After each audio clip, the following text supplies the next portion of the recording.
2017. What an industry-defining moment in Nintendo's legacy. It was such a year that two of their newest consoles' launch titles battled each other for Game of the Year, but only one could come out on top.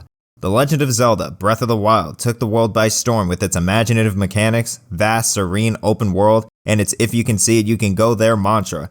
While held back by weapon durability, lack of difficulty regarding shrines and divine beasts, and a subpar story, it still held fans, including me, to call it one of the best Zelda games, or dare we say it, one of the best games in a long time. Until my second playthrough of this game made me more aware of how prevalent those issues actually are. And upon the announcement of the new sequel, we paced in anticipation, wondering if the new addition to this franchise would hold up to the high expectations we had. Could it be just as good, or better than Breath of the Wild? What new mechanics will they introduce? What will differentiate it from its predecessor? By the look of the trailer, the story seems to be taking a darker, more character-driven tone. Will the game's story resemble that? Yeah, no, you guys can have that. I've stated multiple times that my last two new-gen games that I would ever invest my already spent energy in were Splatoon 3 and Tears of the Kingdom. I already had Splatoon, all I needed was to wait for Tears, but Nintendo wanted to jump on the EA train, so I gave up on it. I was okay with never finding out. $60 was already pushing the line, and they had the audacity to push it even further, even when their console didn't have the hardware to justify the idiot reasoning for raising the full price limit. Nintendo has already taken enough from us. The only thing they can't take is my money.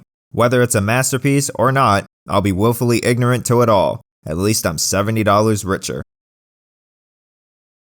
Now, if that were the case, I wouldn't be talking to you right now, but my siblings thought it would have been a funny haha to give the game to me as a gift, so here we are. I said for them to return it, but they intentionally shredded the receipt right in front of my face. Initially, I was like, well, I'm not gonna play it then. Then I realized how childish that was and I cut on the game. And after 100 hours of gameplay, I think it's finally time. My thoughts on the next and hopefully final installment in this open world Zelda saga. We had the present, we had the past, and now we have our future. Buckle up and grab your glasses of long lawn milk, my fellow Hylians. This is my review for The Legend of Zelda: Tears of the Kingdom.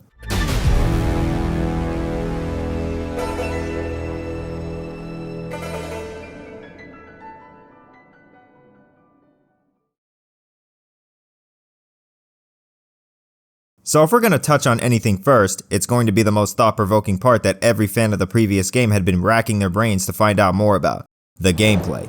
Breath of the Wild had it made. Simplistic but fun combat, the versatility of the runes, the sandbox mechanics from the engine, it was so fleshed out, just begging for the player to add their own sort of flair to it. And I want to say it's a bit more so in Tears of the Kingdom, but at a cost. Let's jump right in with the runes first. The 5 runes are displayed as so: Ascend, Ultrahand, Autobuild, Fuse, and Recall. We're going to touch on Ultrahand, Autobuild, and Fuse first, as they all function with the same purpose: to push the new gimmick Tears has: building. When Nintendo said that you could build whatever you put your mind to, they didn't lie. Now, I wasn't the most creative player. People out here creating Gundams, TIE Fighters, death traps, and whatnot. They're up there playing with $100 Lego sets, and I'm down here with the Duplos flying around in my fan plane, or riding around the planes in a fan cart, or my personal favorite, flying around in the planes with my fan plane on a cart. Call it a fan cart plane. The possibilities to solve almost any problem you face using Zonai structures are endless. This is what most of the shrines and temples are built around. Puzzles become brain teasers for how creative you are. I doubt anyone on this planet who has this game solved it the exact same way as someone else.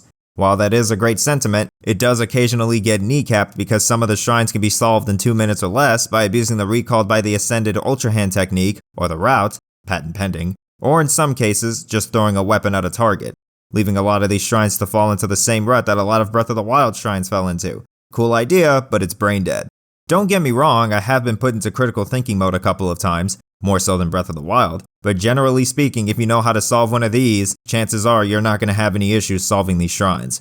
But let's get back to the Ultrahand. Not only is it useful for solving shrines and temples, it's also useful for solving problems out in the open world as well, leaving space for experimentation. And there's nothing that brings more joy to someone like me than experimenting. Discovery requires experimentation. It's especially fun in a game like this because when you do fail, you can at least laugh at it. Which is why I wish that I struggled more in these shrines. Sometimes I have builds that would make sense on paper, but completely crumble whenever I put them into practice. Yeah, I'm kicking myself wanting to quit the game and weapon toss my Switch out the second floor window, but when I do eventually solve the puzzle, it's like I made a breakthrough invention, and I'm ready to bring it to the world to make it a better place. Yet those moments are few and far in between.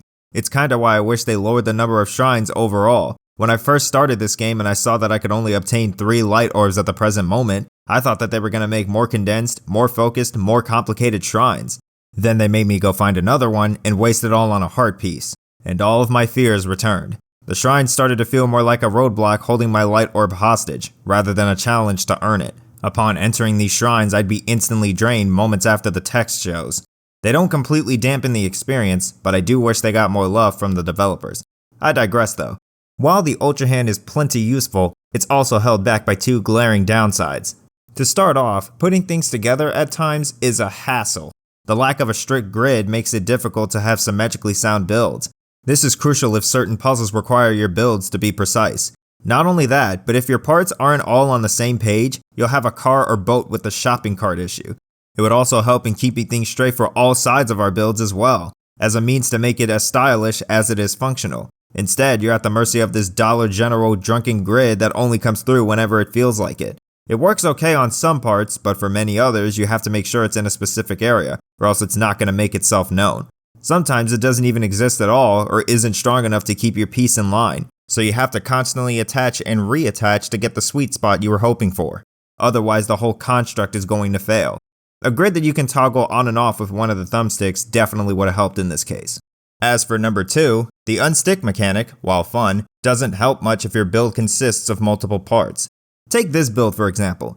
Both parts are made up of 3 platforms each. I was just about ready to bring it all together, but the drunken grid ran out to get some milk, so my build became lopsided. Oh, that's okay, just unstick it, right? Wrong. If you have one big part that's connected to a bunch of little parts, that one big part will disconnect itself from both its own small parts and the other big part, leaving me to reattach the whole thing all over again. Lucky for us, these problems can be alleviated a bit by the next rune in our toolkit, the Autobuild Rune. This rune is fairly simple. It records whatever you build, and it automatically builds the contraption for you, hence the name. But that's not its only function. During the early game, you might have to resort to Zonai dispensers or hope that they have the part you need sat on the side of the road. A lot of the times, the pile might not have each and every single part you'll need. The only parts I've seen this issue affect the most is the steering wheel and the cart, both of which are more than essential in controlling your contraptions. Auto build at the cost of some Zonite will build the missing parts for you, so that you don't have to grab your hair in frustration trying to get off the ground, or God forbid, steer without the wheel. You can also favorite your own builds, meaning that your anime accurate Gurren type special will not be left to a recording or muscle memory. You press Y and pop, it's your own little blueprint. But it can only favorite 8 builds. Wow. I want to mention one more thing as well. Why is there a time limit on certain parts? From what I gathered, the glider and balloon parts last for a couple of minutes until they disappear. I'm not even talking about the parts crafted from our own Zonite. I would definitely expect it there, but it happens with the original parts scattered across the open world. I've heard a lot of people say it's supposed to put a limit on them because you could effortlessly go anywhere you wanted to with a glider, a fan, and a wheel. Initially, I thought that the batteries were supposed to be the limit. Then I remembered that the glider and balloon can still fly without the fan. Okay, so let's fix this. All you would have to do is simply restrict their flight capabilities to being accessed only by rockets and fans. Why isn't it possible? It's just not. Why not, you stupid bastard? People would have to be cautious about how far they're going, because if they goof and run out of battery high up in the air, they either will have to abandon ship and glide back to safety, or go down with it and risk splatting on the ground. Wait, hold on, someone's calling me. Savak, my man, what's going on? Not much, just doing a Zelda review, talking about how to fix the disappearing glider and balloon parts. What do you mean the community already found an exploit? Yep, just attach 2 fans to a steering wheel and you beat Nintendo's answer to the glider problem. Nice going, guys, I'm sure the fans themselves are next. Oh, and neither definition is mutually exclusive. We talked about Ultrahand, we talked about auto build, but what we haven't talked about is the weapon part of this building trio, the Fuse Rune. This rune is also pretty simple. Whatever is an item, I'm sure your weapon or shield can handle it. That's not even a joke.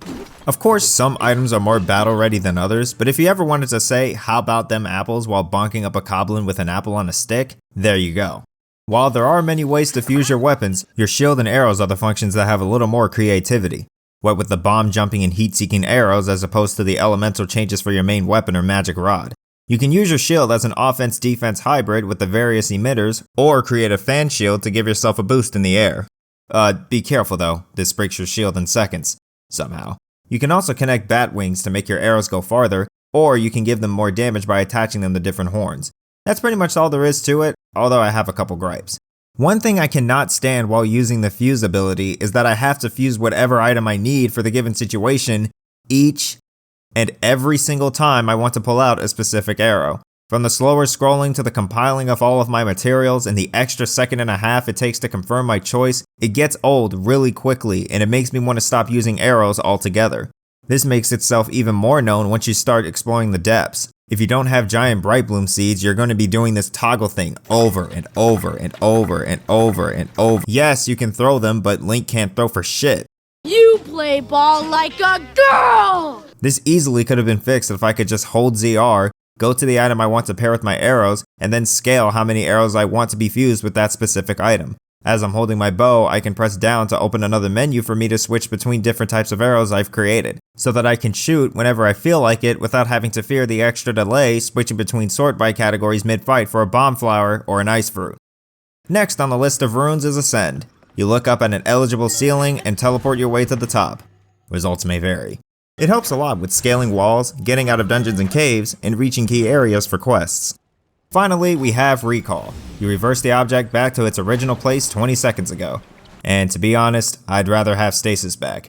Recall is cool to use as a right back at ya against enemies, a puzzle solver, and as a means to reverse your mistakes during experimentation, but did you really have to replace stasis with this? Stasis allowed so much more in terms of possibilities with both puzzle solving and combat. I'm not saying that Recall shouldn't exist because it definitely has its place, but why couldn't we have had both? Ultrahand is just a better magnesis, remote bombs and cryonis are an obtainable item, Recall could have been a better stasis, using both functions. Even now, I still couldn't think of a good reason to replace stasis. After all of the hijinks and gags I got into messing around with time, I feel like a piece of the game is missing without it.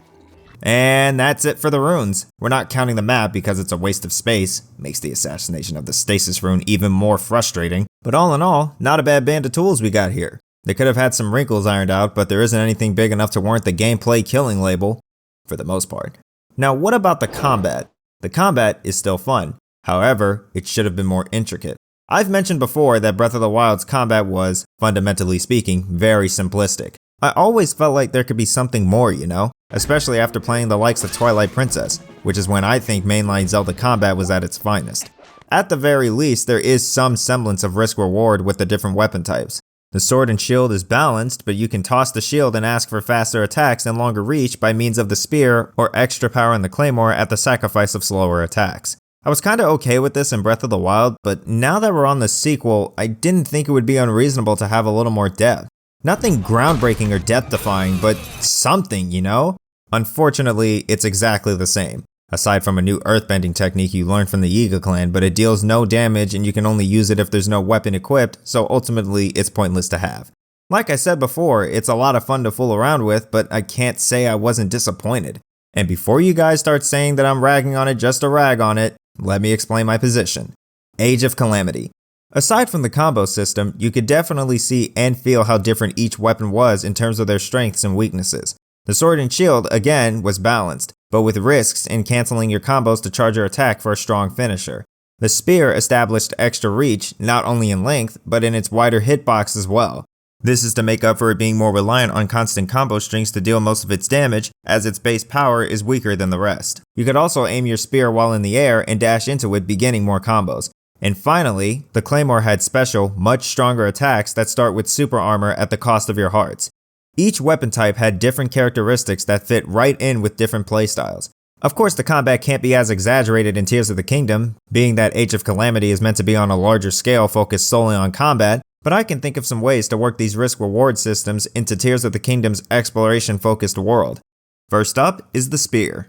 Since we can't use a shield, ZL and X can be used to leap into the air and throw our spears, but in this instance, instead of breaking it, it damages it like normal by being thrown to the ground for reduced splash damage. The A button is vacant during combat with the spear and Claymore, as A is used to parry with a shield, so that can be a voyage for combos depending on how many attacks you've used in a sequence. The Claymore can have the system it does in Age of Calamity, regular combos like the spear using A, and the stronger super armored combos by using the ZL trigger during the swinging sequence, with added end lag if needed to further push thinking ahead to account for the cost of using these combos. Although for these to work, they would have to implement more sufficiently animated swings and pokes over whatever the heck Link is trying to throw out.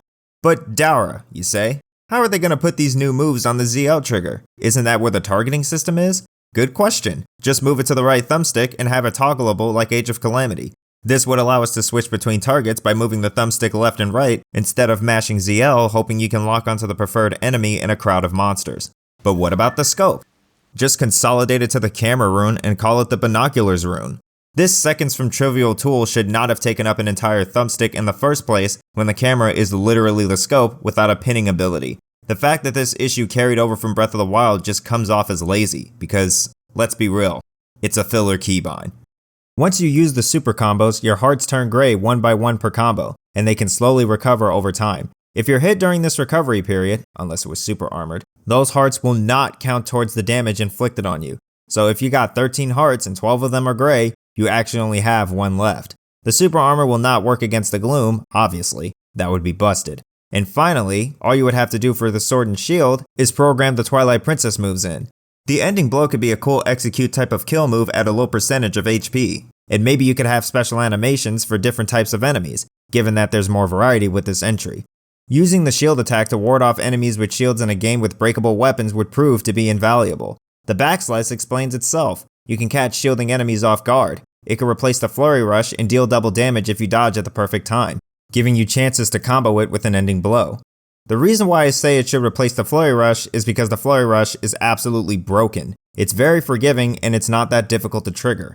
This is a huge part of what made Breath of the Wild's combat so simplistic. The best course of action would be to make it harder to use, but even then it still deals massive damage. Even more so now that the royal weapons give you an improved flurry rush. The backslice will replace Flurry Rush with a risk-reward system that turns the tide of the fight in your favor over just winning the fight in its entirety before it even started. The Helm Splitter can work against the new armored bokoblins since a backslice is useless against armored enemies. But don't spoon-feed these techniques to us. Let us explore the world and find whatever will teach us these techniques. Maybe have the Ancestors teach us as we travel to the 4 points of interest for the main story, as there are 4 moves that I've mentioned. I'm not saying I'm a masterful game developer and I know what's best, but I think these changes would give each weapon much more diversity other than just being longer and faster but weaker, or slower but more powerful than the rest. It would also add more possibilities to the number of ways to tackle a battle weapon-wise, which would call for more melee-based enemies like Phantom Ganon. Maybe bring back Dark Nuts, or make the Stalfos and Lizalfos better at combat in terms of AI like it used to be in Ocarina of Time. There should also be a removal of eating during combat as it's an infinite health source given that you've prepared for the trials ahead. All you would have to do is remove the ability to pause during combat. This would make fighting much more tactical in which you would have to choose your battles wisely, and if you do take them on, it raises the tension, forcing you to lean more on how skillful you are in an effort to stay alive. This makes the gloom that much more horrifying. In addition to these changes, here's some smaller ones that come to mind as well. Mounting Lionel should be removed as it makes fighting them a complete cakewalk. Headshots should stagger non-boss enemies instead of turning them into jelly for you to spread across Hyrule. I don't think ragdoll effects as a whole should be removed from melee combat, but I also think that the effect itself shouldn't get extended when the enemy is hit in this state.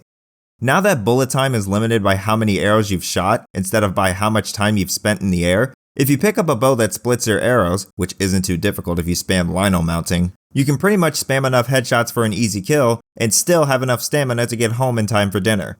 You could fix this by having each arrow take up half a stamina wheel, or have the horn's damage fractioned when fused, since the horn has to be minimized to fit the arrowhead. Then again, shelving the bows themselves could be on the table, but I think that might be a bit harsh. Now I want to say that that's my 2 cents on combat as a whole, but we're not done just yet. Before we move on, I want to bring this weapon discussion back around to the Fuse Rune so that we can talk about the weapons themselves, or more importantly, the ingredients needed to create them. Considering that there's a wealth of horns with hilts to attach them to, why do none of them have any differing characteristics from one another despite the hefty amount of combinations given to us? Take the blue Lizalfos and silver Lionel horns for example. Imagine being able to parry a move like the EI slash in Monster Hunter, but only if the horns are attached to a Claymore. This can be called the Mortal Draw. Since it's a katana of the Claymore type, you get a makeshift perfect parry as a pat on the back for not using a shield. With the amount of cool looking designs and monster horns, you'd think that they would relate themselves to the weapon they're mimicking, but nope. The only thing they are is cool looking. Only difference is that some can break rocks, others can cut trees, and damage varies based on the monster you're fighting. The materials only slightly differ in characteristics, even though simply by the way they look, some of them should automatically be different down to the brassiest tacks of basics. For example, why is it that the shockwave after charge swinging my Claymore is just as powerful as a shockwave from a hammer? Why is the silver Lizalfo horn a literal scythe, yet the only weapon that makes it look like a literal scythe is used as a pokey stick? Why aren't the 3rd and 4th models of the Soldier Construct Horn a chainsaw with multi-hit effects and hit sounds like the Tri-Lizzle Boomerang? The 4th model even spins like a chainsaw when you unsheath it.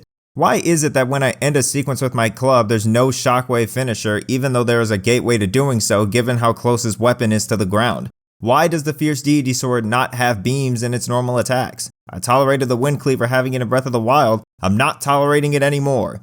Okay, I'm being a bit dramatic with that last one. But if they expanded on the details they added to the horns in this game, it would solve an irritating problem that I had with the previous game that, regrettably, bled its way through to the sequel as well. That the rewards don't really feel that rewarding at all. In Breath of the Wild, one issue I had with the weapon pool was that the only difference between these weapons were their durability, the way they looked, and the amount of damage they dealt. Sure, there's different types, but I already said before that the type differences are surface level at best. The elemental weapons are the only weapons that have legitimate characteristics that differ from the rest. And that's sad because those differences are surface level as well. One game that always comes to mind when this problem rears its ugly head is Terraria. When I play Terraria, I always feel like I'm making good progress whenever I come across a new weapon from when I either kill a boss or explore deep below a biome. Almost every single weapon has its own way of handling the job of attacking the enemy. This sword spawns bees, this sword shoots beams, this sword needs to be combined by 4 other swords to make an ultimate sword. You can summon a sword to fight for you. You can throw this sword and it siphons HP from your enemies. But it wasn't only just swords, you also had yo-yos and flails as well, each with their own unique ways of dealing damage. And we haven't even touched on the ranged or magic items either, or even the accessories. With such a huge variety of weapons to craft, obtain, and use, exploration and combat never got stale for me. After hard mode would spawn new biomes or sections of the underground to explore, I was always rewarded with either a new weapon or new materials for building towards said new weapon. The same went for whatever boss thought it was a good idea to stand in the way of my progress. After killing them, you'd get some new materials or a new weapon altogether. Most of the items that they give you always differed from each other in some way. It gives the item a sense of being a special, unique tool that you earned after putting so much hard work into preparing for and executing your ventures against the cruel world that is Terraria. This worked in past Zelda games like Majora's Mask, with the Gilded Sword and the Fierce Deity Mask as the biggest instances. Whereas in Breath of the Wild, no matter what reward you got from either chests, defeating enemies, or clearing quests, other than the way they looked and the damage they dealt, none of these weapons ever once felt special to use. My Royal Claymore and my Savage Lionel Crusher may look different, but they accomplish their duties in the exact same way. One of them just does it faster. The one time a weapon felt special to me was when I upgraded the Master Sword after completing the trials, not even in its base state. The way it lights up and the satisfying sound it makes when you deal damage during fights with the Guardians is unlike any other. And it's the Master Sword. Of course it's gonna be special, but it wasn't permanent until I finished the extra quests that came with DLC. Until then, it was just another broadsword that's modeled after the Master Sword that recharges when it breaks. I had to pay real life money to make my legendary weapon that seals the darkness feel special. Just let that sink in. Now let's look at tiers.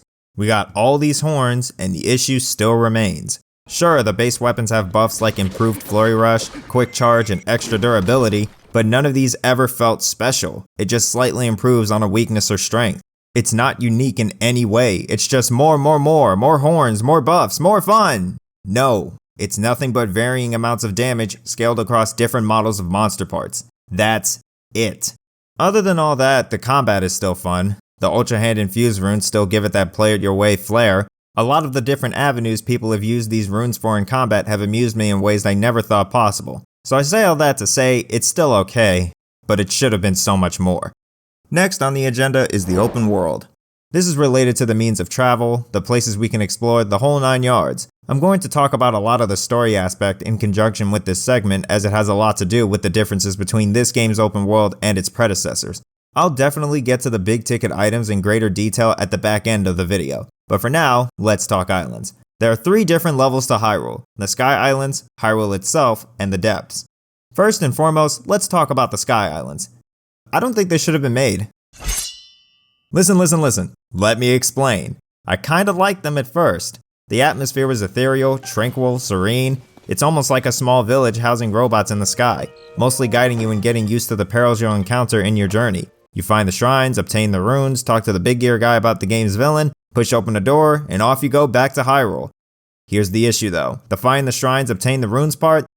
Yeah, that took about 3 hours. To put this into perspective, I'm gonna do a little comparison. Back in Breath of the Wild, you would mess around getting used to the controls and exploring the open world. You get your runes, your orbs, taking the motivation for stopping the villain, grab the glider, and off you go, have fun. All in a little over an hour. The way I explained the tutorial for Tears was just as simple, and yet it was 3 times as long. One factor that plays into this is that you don't ease your way in a controlled and structured environment leading up to the glider like before.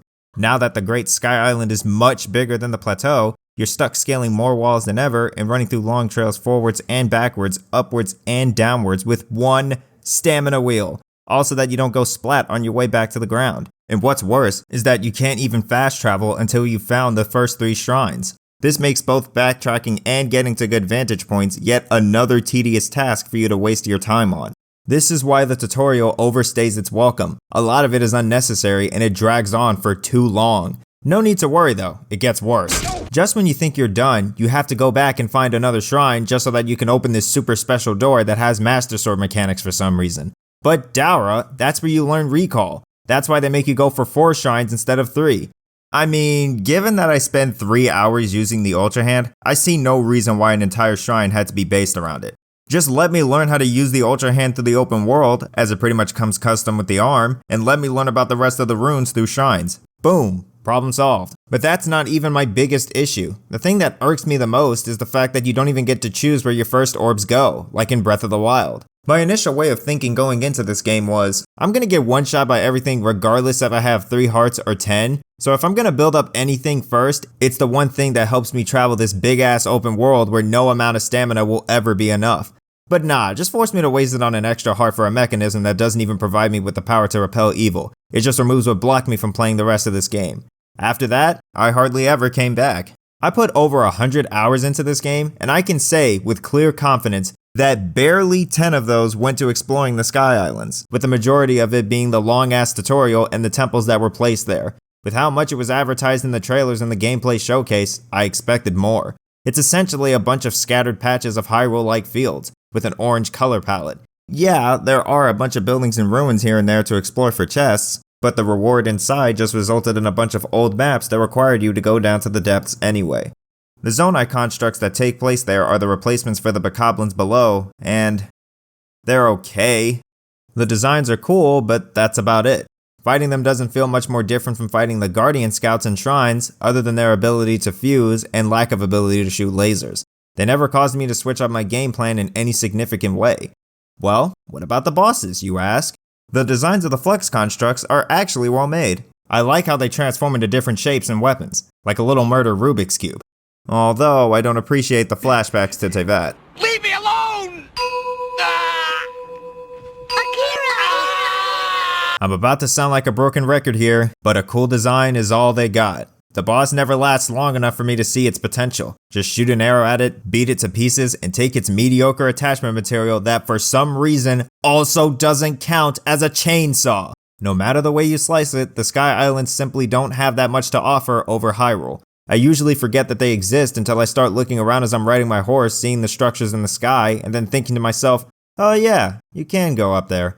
Sure, my mind may change if I explored them more thoroughly, but even if I wanted to, traveling to each island is a bore within itself. I'm not gonna waste my Zonite spamming fan planes, and I'm damn sure not gonna waste my time slowly but surely gliding my way to the next island. It's too tedious for my attention span to handle. Let's dive into Hyrule next. Once you make it to the ground, the first place that you need to go is Lookout Landing. Sure, you can go wherever you want from here, but I don't think you would want to explore Hyrule without a glider. Unless you were a masochist or something. You've got legs! One step at a time. What exactly happened? This right here is my favorite thing, ever. In the history of forever. I think about this every day. I think about this all night long. I stay awake, not sleeping, because I'm thinking about this. Yeah, the community went absolutely bonkers for her, and while I can't understand why, she still won't beat the best champion. Take good care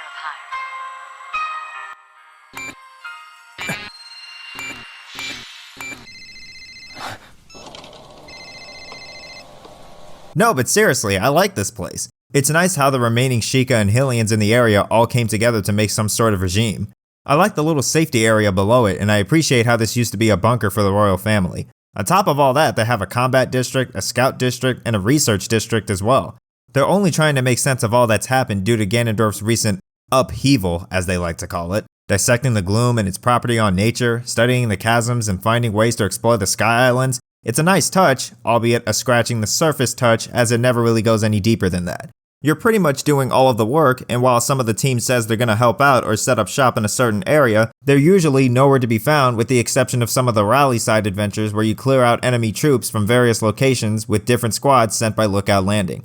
Now, I would give this in particular a pass for being imaginative, but yet again, you're doing all of the work. Only this time you get to see their laziness in action. I get that they can't complete the mission without your input, because what's the point if that was the case? But upon pulling out an inspirational speech and rallying their troops, you would expect them to charge in like it's a war, right? Wrong. Instead, they leisurely walk towards the opposition like it's a day at the park and occasionally poke them before getting knocked silly by a bunch of basic bokoblins. But that's not even the best part.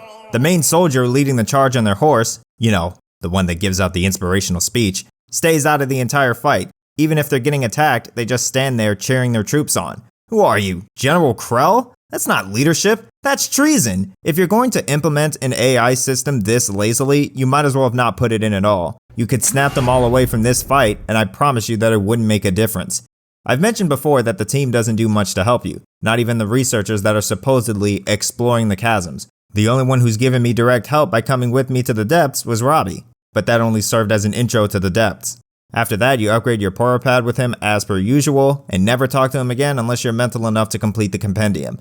And that does it for the main hub. Great idea, should have been a lot more. Let's move along. As for the rest of the open world, a lot of it plays out very similarly to Breath of the Wild. There are 4 points of interest with optional memory spots in between. You can pick whichever way you want to go, but this time they suggest you go to Rito Village, as they might have info on Zelda. So naturally, we're going to start there first.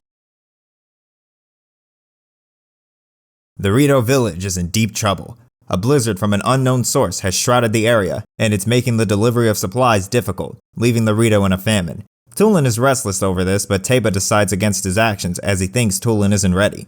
Tulin looks to prove himself by means of today's scouting trip, so he flies away despite his father calling to him. They direct us to Hearth as he might have information on Zelda, so we find him and he has no information at all. Nice.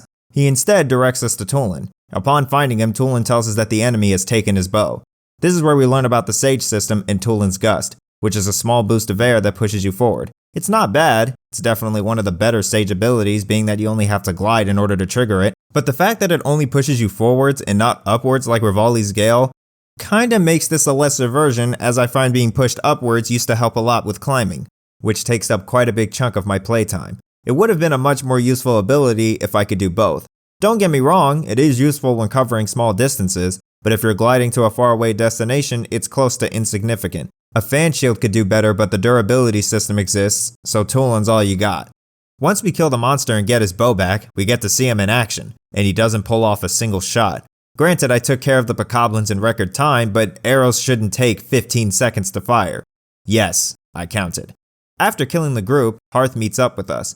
He's wondering why Tulin let his guard down, and he mentions that he saw Princess Zelda get attacked by a monster, and then zoomed up to the cloud overseeing Rito Village. Hearth tells Tulin that Link and him should investigate, since that might be what's causing the blizzard. Onward we go into the thunderous cloud to save the birds. On our way up there, we get a closer look at the cloud itself, and I just want to go out and say that this cloud looks pretty great. The lightning briefly illuminates a hidden structure. It's eerie and establishes an aura of mystery that made me want to get up there as quickly as possible to find out what it was all about. There's a sequence where you have to use the floating boats to propel yourself up to the structure, and it's kinda fun. It's not much of a challenge, but it definitely beats the older way of getting to the divine beasts.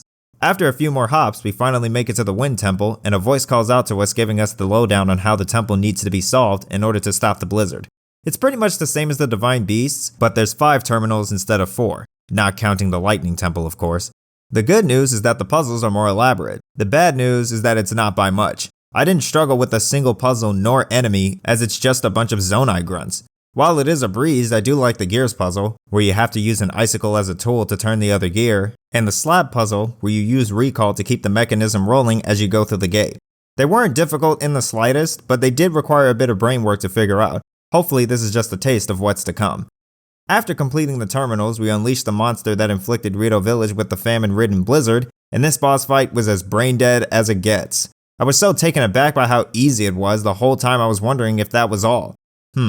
Must be a mini-boss. It's too bad that the eerie feel wasn't utilized more, being that the Stormwind Ark is an ancient ship given to the Rito as a gift from the Zonai. Think back to the Ghost Ship, or Below the Well. This could have been a breeding ground for ghost-type enemies, Redeads, and the new Gloom Hands, to up the creepier feel and instill more variety to change up your strategy for approaching this temple. Despite how much they advertise the darker tone in the trailers, it's rarely used here, even when it would have made a lot of sense to do so. And before you guys go saying that this is a kid's game, Ocarina of Time and Majora's Mask were both E for everyone. And don't you dare tell me that times have changed either, because kids are playing the likes of GTA and COD. If they can handle gratuitous violence but not a trip down the royal family's tomb, your child is a chump. Anyway, after defeating the boss, Tulin touches an item made of light, teleporting us to a dimension of one of the ancestors, the voice that's been guiding us throughout the whole temple. He gives us a backstory on his place in the past during the Imprisoning War. Ganondorf, or the Demon King, wanted Hyrule all to himself, so Rauru, the big-eared guy from before, put together a team from each point of interest to stop him. But Ganondorf got too powerful, so Rauru sacrificed himself to keep Ganondorf at bay. A woman that looks too much like Zelda tells the Sage of Wind that Ganondorf will break free, and that the only one that can defeat him is Link, so he gives Tulin his stone and dubs him the new Sage of Wind. Tulin summons a spirit, shakes our hand, and now his spirit will join us on our adventure. Next, we make our way to Zora's domain. This one I was the most excited about because Sidon was definitely one of the best parts of Breath of the Wild. I wanted to see what he's been up to while we were gone, but on the way I noticed that the oceans were polluted. Looks to be another Ganon-flavored issue. I get to Sidon as quickly as possible. We greet each other and he informs us on the ongoing situation at the domain. The sludge is ruining the quality of the marine life, and Sidon fears that it might affect his wife, who he left to tend to the domain while he works to clean the water supply from the source. So he asks us to go check on her. Once we get there, for some odd reason, nobody remembers Link. They just think that he's a traveler. It's only until after we clean the statue that they find out that I'm the swordsman of legend. It's not determined how long Link was unconscious for after his first entanglement with Ganondorf, but it definitely hasn't been that long considering that Link's hair doesn't grow an inch. And even if it was 100 years again, I highly doubt that anyone would forget about Link twice. That's what makes the sudden amnesia weird. It hasn't been that long, and yet most NPCs just revert back to how it was in the previous game, Link being a myth until he obtains the Master Sword again, almost like they retconned him for some reason. I can only imagine what that reason is. After telling her about the upheaval, she beckons that we go meet Sidon again. We reassure him, letting him know that Yona is safe. Now relieved, he gets back to the matter at hand, and mentions that he has a historian studying the various Sky Rune pieces that have fallen to the ground, so that the Zora can make sense of Zelda's disappearance and its correlation with the sky. Once we meet him, we find out that the slate is fragmented. Upon putting it together, we get a riddle. It mentions the Mark of the King, making reference to King Dorephan. We return to the domain in search of the king, only to find some kids bragging about his secret space, but they won't allow us in on the game because they have no spots left. We gotta get creative here, so we sneak around the back, out of sight, to listen in on their conversation. We find the king in critical condition. The sludge is really taking a toll on his health. After repeating the upheaval story, he and Muzu explain how the sludge got to them. They went to go investigate where the sludge was coming from and happened upon Princess Zelda descending from the sky with a sludge monster that she planned to sick on him. Dorephan defeated the monster but suffered a grave attack, with Zelda vanishing as mysteriously as she appeared. So he sends us to the sky to find answers, as Zelda, the sludge, and the monster all lead back that way, but not without a set of his scales to solve the riddle. Before we leave, he makes note that Sidon might have to step up as Dorephan is reaching the days of old. So he wants us to make sure that Sidon knows about both him and the scale, so that he can do what needs to be done. We go back to Sidon once again with Dorephan's message, and he thanks us. Understanding that the sky holds all the answers we need, we solve the riddle and return to Sidon one last time, worrying for his fiance's safety. Yona thinks that his worrying is what's holding him back, and that he should join his powers with Link's to overcome the source of the sludge. Sidon was 3 seconds from saying something important, but aw shit! A wild sludge-like barges in. This is where we learn of Sidon's aura, which is a shield that could be converted into a ranged attack. Sounds cool enough, right? Well, it is until you find out that it's weak and that you have to be close to Sidon to activate it, which is unlikely considering that he runs away from you most of the time. What happens if I needed to block an attack or wash the sludge off an enemy? I don't have time to start chasing a CPU around while dodging attacks. I have no idea why they thought that a combat ability shouldn't have been close to your chest at all times, but what do I know? I just play the games. After beating the sludge-like, Sidon begs for his wife to go back home in case another monster appears. Yona replies saying that the Pillar of Light the riddle unveiled should be investigated. It may be our only opportunity at stopping what's causing the sludge. Sidon knows for sure that it's the right thing to do, but he doesn't want to leave her alone in all this danger. But she goes, "Nah, it'll be fine." She also tells him that he's holding back his destiny trying to keep her safe. He starts to reply, but she stops him in his tracks, commenting on how he's not being himself and that he should leave the domain to her for the time being. This rejuvenates Sidon, and he returns to his bubbly, cheery self. Wow, that didn't take much convincing at all. They made it seem like he was paralyzed by the fear of his wife suffering the same fate as Mipha, but all he needed was a sit down and he's right as rain. Character development, I guess? With newfound confidence, we travel to the Pillar of Light, where Sidon reveals an entrance to an underground sewer, leading to a pathway that connects to the water temple. The sky is floatier in this area, and we have to make use of bubbles and bridges to get to our destination. This is probably the best pre-temple sequence the game has to offer. We solved the riddle, snuck behind some kids to find out the location of King Dorephan, beat a sludge-like, solved an underground sewer puzzle, and utilized a bubble platforming section. None of this was by any means difficult, once again, but it was nice to have some trials before getting to the main event. Kinda like the olden days of the dedicated dungeons in previous Zelda games. Too bad it all ends there. The Wind Temple was a solid colored jigsaw puzzle compared to this. I don't have a single challenge to recall struggling on, even a little bit. The terminals were relatively easy to find and solve. Not much to comment on there. The Mukta Rock was easy as well.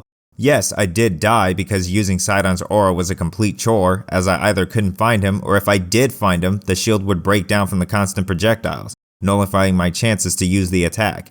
I beat him on the second time, but let me tell you, Sidon's aura makes the battle much more difficult than it should be. Just shoot the Mukta Rock with water arrows and call it a day. Not worth the headache from searching for your supposed companion. After defeating the boss, we meet another Ancestor.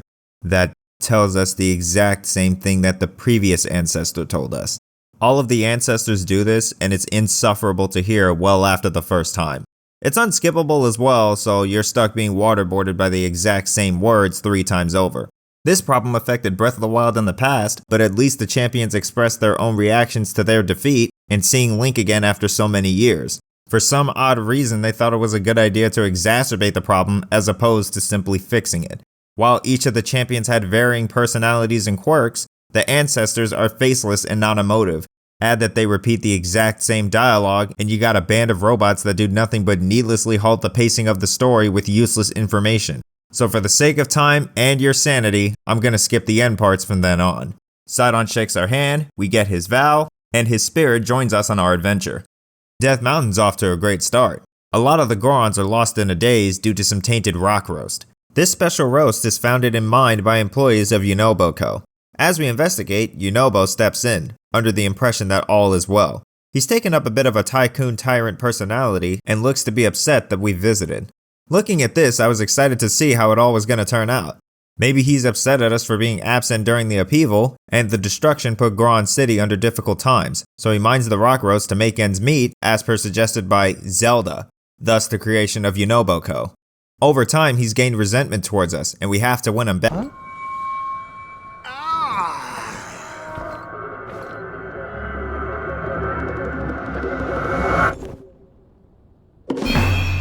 And the intrigue is gone. We snap him out of it by removing the helmet and make our way towards Zelda, but we're caved in before we get the chance. This is where we learn of Yunobo's ability. We basically Sonic Dash him into the rocks that blocked us in.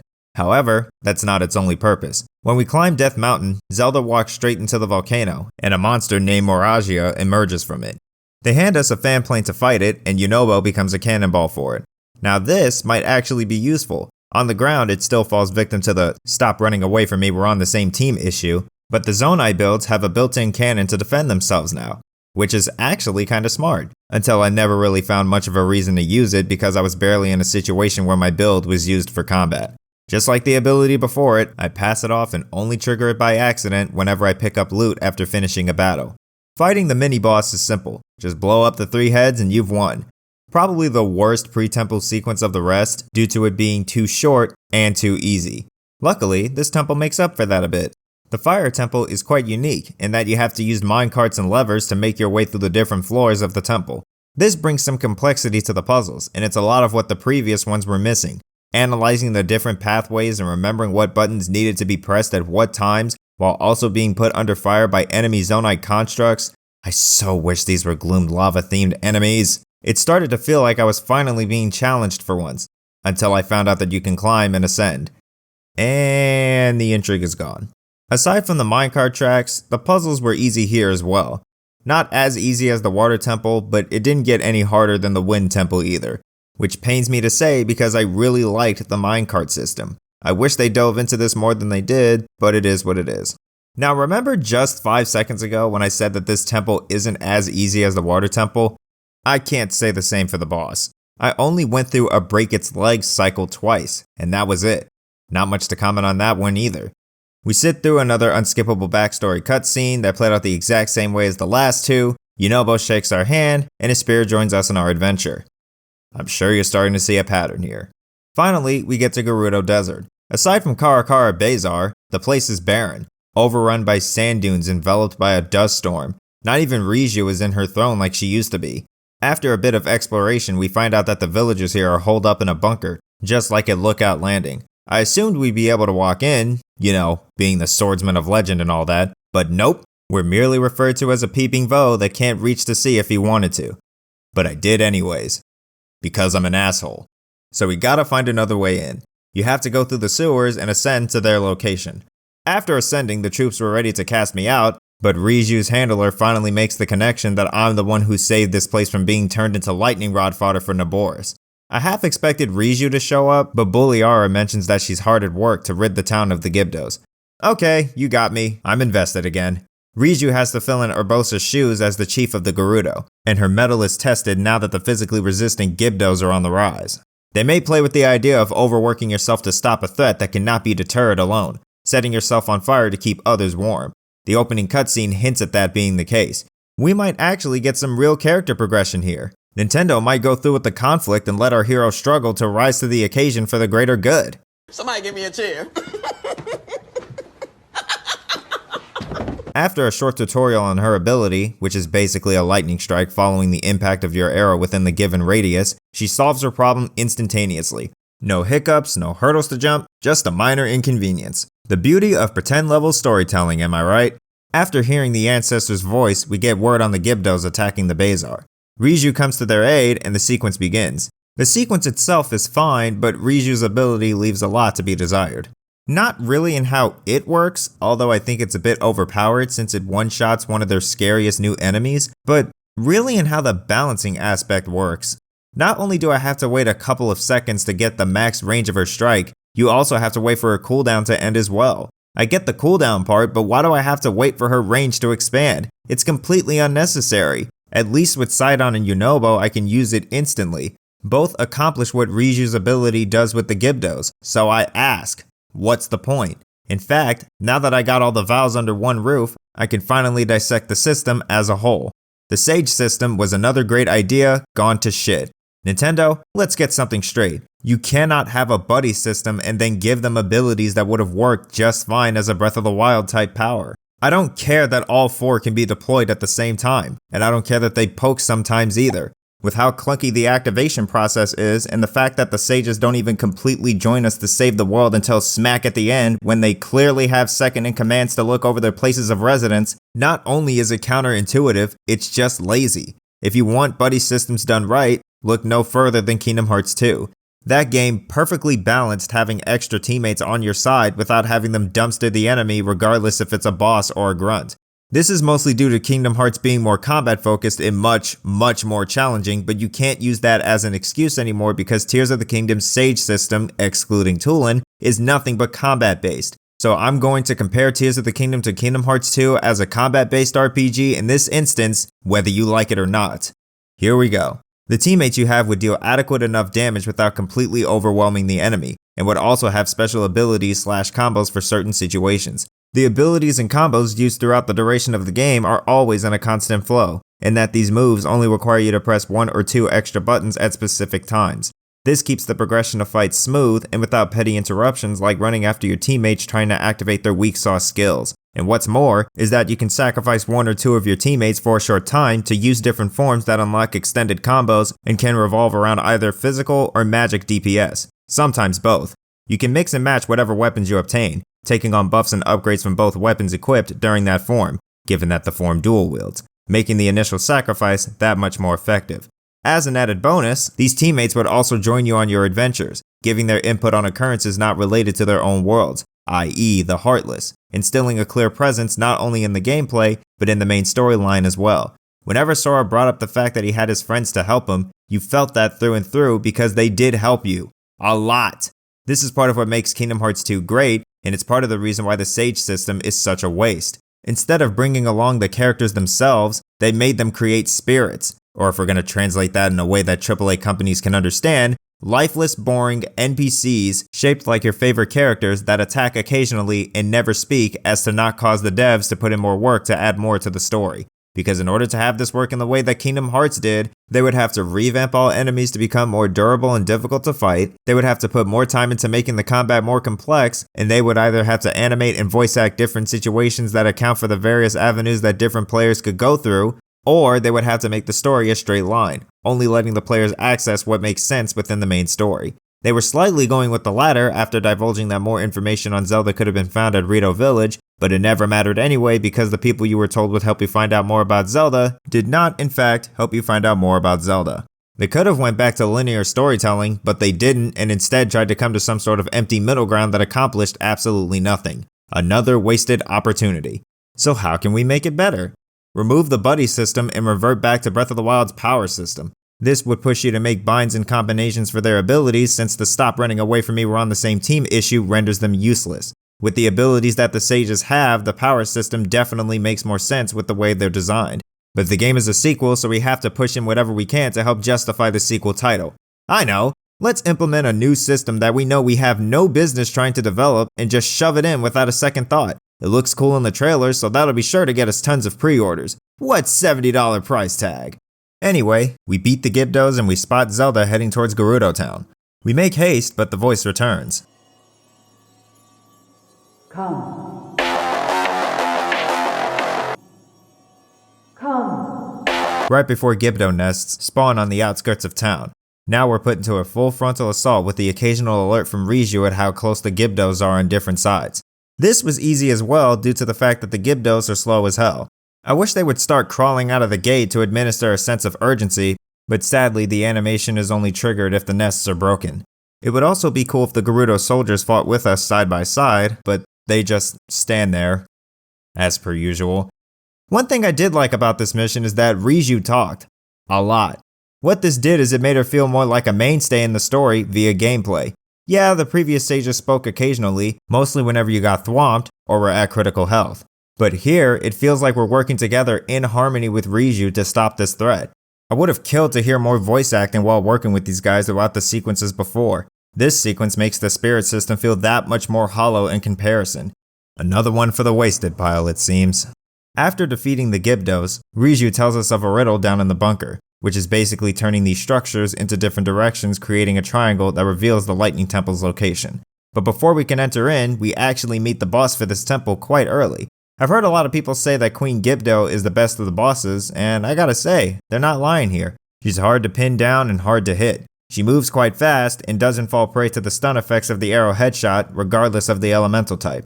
She also has huge, high damaging hitboxes that require you to keep your distance, so I had to get my hits in whenever I could to take her out. While not completely as she flies up to the top after half health, I still had some fun with this fight. If only the can't pause during combat idea was used, maybe then I'd be kinda scared fighting this boss. This pre-temple sequence is up there with the water temples. Sure, the assault was easy, but it was good in terms of bonding with Riju despite it being short-lived. We also had to solve a riddle and got a taste test of the boss we're going to encounter at the end of this temple, which was fun because of the different strengths and weaknesses I had to account for in order to survive. This made me more than excited to see what the Lightning Temple has to offer, and I wasn't completely wrong with my expectations this time. While still almost effortless to beat, the Lightning Temple is easily the most fleshed out temple of the rest. Each of the puzzles had their own place, and the solution was never given to me immediately like the previous temples. You had to find imaginative ways to utilize the different floors, Zonai devices, and mirrors to cast light from certain angles, revealing hidden areas behind walls and statues. It was the only temple that felt the most like a Zelda temple. My gripe with it is that there aren't enough enemies, and I guess that's due to how claustrophobic it is compared to previous temples from before, but the boss fight at the end makes up for it. Queen Gibdo is a great temple boss, both for previous reasons and the fact that the Gibdos have joined in on the fight as well. There are plenty of ways to tackle this boss. Not only can you use the elements against her, you can also take advantage of the light emitting from the ceiling after destroying the Gibdo nests. You really have to think on your feet with this one, and while it wasn't life-changing, it's much more challenging than the other bosses I've faced in the past. I recommend completing this last, not only for the build-up, but also because the Sage system works really well against the Queen, since you have water, fire, and thunder on top of your own arrows to work with. It almost felt like I was going through the main game in a specific direction and got rewarded for doing so by being sufficiently prepared for the fight ahead. What do they call that? The method where they tell the story in a linear way? I can't quite put my finger on it. Oh well. The Ancestor puts us through an unskippable cutscene, blah blah blah, and Riju's spirit joins us. Hyrule Castle, here we come. Link, come. Once we get there, we have to follow Zelda, but the moment we get to her, she disappears and a bunch of monsters spawn. This goes on for a while until you reach the King's Room, where it's revealed that this Zelda was a manifestation of Ganon's gloom the whole time! Shocker, I know. Jokes aside, I like the reveal. At least the cutscene for it. The music slowly draws itself into a cacophony, Zelda's voice becomes more menacing as she teleports across the screen Zexion style. The entire scene is perfect. The issue is that it feels so out of left field. There wasn't any build up to this moment over the course of the story. Aside from the many times that she's been shown walking into danger, we never really see her bring doom upon the sages ourselves. We only get told that she does it by means of those who are already affected by it. Combine that with how the same story bites repeat over and over, it's like they wrecked the foundation of the story just to rebuild it again 3 more times and then going straight to slapping a roof on top of it. There's barely a first act and no second act to justify what they were going for with this moment in the third act. It's a great moment, it's just that the rest of the story didn't deserve it. After an obligatory villain speech, we finally get to fight Ganondorf. After defeating him, he pulls out one final attack. Link just stands there and the 4 sages ex-machina their way back into the story. Another cool moment sabotaged again by absolutely no build-up. Outside of Breath of the Wild and the small time we've spent with these guys in Tears, we didn't really get much time during gameplay to bond and grow with them. Great moment, story didn't deserve it. Anyway, Ganondorf twilights us with his perceived future and runs like a little bitch. Apparently he's not at his full power, so we're stuck having to go on another quest to look for him. Luckily, there's a 5th sage that we haven't found, and they might know where Ganondorf is hiding. So first, we have to find out where the 5th sage is hiding to find out where Ganondorf is hiding. Gaming. This is where we start to get into the end game of this story, so before we do that, let's talk more about Hyrule and its overworld so that we can get to the depths. I don't want to be that guy saying a lot of it is the same, but a lot of it is the same. There are some changes with certain areas like Kakariko Village being overrun by fallen sky ruins, the creation of Lookout Landing, Goron City's minecart system, Mipha's Court, and Lurelin Village's townsfolk being pushed out by monster forces. To add to this, there's also a bunch of caves and wells placed around Hyrule. While both seemed like a cool idea at first, it started to get repetitive as the only difference from cave to cave is the wetness of the walls and what's hidden in the chest at the end, which would sometimes be armor pieces. I only went into these caves to find the climbing gear and called it a day. It's not that I have a problem with the armor rewards for clearing these caves, I just wish the caves had more variety in terms of exploration. Oh, did you think I had more to say? Like I said, pretty much everywhere else is just like the way we left it in the last game, and I'm gonna be real with you, I was getting a little irritated having to redo all of my map progress. I'm not one to flock to the $70 DLC wave, but I'd be lying if I said it didn't feel that way. At least some of the side adventures kept me entertained. The CCV Reed adventure boasts zany characters with an overall tastefully frustrating dissonance between 2 candidates of an election. both with their own lies and secrets. The resolution is quite predictable, but it's a satisfactory one regardless. You also get the special hat Cece was advertising at the end. Not practical in fights, but it is funny to see. The Gazette side adventure was a notable quest line as well. You're basically clearing Zelda's name, clarifying certain commands and duties she's given to various citizens throughout Hyrule. At times, you have to chase her and a talking chicken down, only to be fooled by the Yiga clan looking to assassinate you. But the Banana Fanatic's reign doesn't stop there. The Master Kaga side adventure wasn't really among my most liked of the bunch, but finding tidbits on how they've been surviving the depths by means of books filled with notes documenting their complete and utter dominance over Lookout Landing and their superior chasm researching held my attention for a little while, until it slipped my mind the second I finished it. We already talked about the scouts, all my homies hate the scouts, and there's also another side adventure involving the Great Fairies, but I'll get to that later as it plays into another part of the open world that I want to talk about. The Skyview Towers are a nice addition over the Sheikah Towers. They launch you high up into the air to give you a bird's eye view of the surrounding area. Oh, and they help you get to the Sky Islands, but I've never used them for that, so... They're quite useful and they help me trek across long distances, for the most part. The glider is just so slow. Why does the fan kill our shields? The devs added some new enemies to the game, but there wasn't much pushback for playing the game exactly how I played it in Breath of the Wild, which was one of my main problems with how simplistic the combat is. The Horoblins are just bokoblins that climb walls. All you have to do with likes is stay out of their range and shoot them when they give their weak spot away. Arakudas? What Arakudas? The battle taluses were cool to see in the trailer, but it's business as usual. Kill the bokoblins and whack away at the ore deposit. The Evermeans are kinda funny, but that's all there is to them. I've already spoken on the constructs, they bore me. The Gibdos should have been scarier. Yeah, I said it. Make them speed crawl at all times and bring back that death scream to give me a hug combo from the early games. You can't give such a fearsome enemy that's plagued childhood since the 90s a return and then leave them out to dry like this. I was so excited to see them come back, but they never got close enough to deal damage. They were much too slow for me. Once I found out that a quick ice fruit to the head was a one-shot, one kill, once again, business as usual. The Gleeoks, however, are a great addition. Even with my loaded gear, I still struggled to take these guys out. I had to dodge ice beams on my horse and use the falling icicles to recall my way up to their altitude. These guys are up there with the Lionels. Where was this energy with the rest of the crew, Nintendo? The Gloomhands were on their way to be at the top with the Gleeoks. They're probably the only enemy in this game that displayed some sort of horror influence. From the music to their sudden appearance if you trigger them.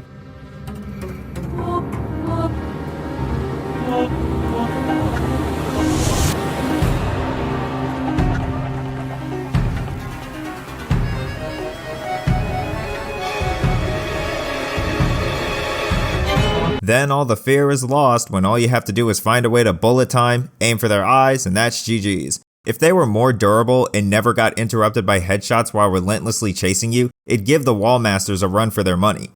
Generally speaking, there is more variety than the last game, but I can't say the same for when we apply combat to the equation. And if the combat strategy stays the same for even the newer enemies, are they ever really new? Upgrading armor is significantly more difficult this round, and it's all because of three things: tails, guts, and rupees.